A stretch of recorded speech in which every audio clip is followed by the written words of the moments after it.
இந்த வீடியோவை நீங்கள் பார்க்குறீங்கன்னா ஏற்கனவே யூனிவர்ஸ் கிட்ட நீங்கள் ஏதோ ஒரு கேள்வி கேட்டு அதற்கான பதிலுக்காக எதிர்பார்த்துட்ருக்கலாம். ஸோ இந்த பதிவு அந்த பதிலாக கூட இருக்கலாம்.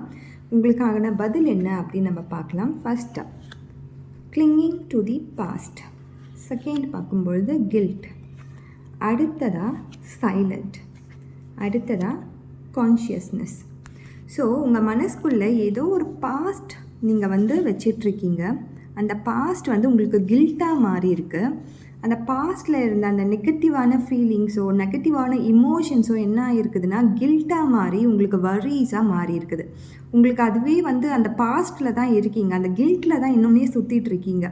ஸோ அதிலேருந்து வெளியில் சைலண்ட் அப்படின்ற அந்த மெடிடேஷன் மோடுக்கு போங்க. அந்த சைலண்ட் உங்கள் ஆழ் மனசில் வரும்பொழுது உங்களை சுற்றி என்ன நடக்குது, நான் இனிமேல் என்ன பண்ணணும் அப்படின்ற அந்த கான்ஷியஸ்னஸ் உங்களுக்குள்ளேயே வரும். ஸோ அந்த பாஸ்ட்லேருந்து வெளியில் வாங்க.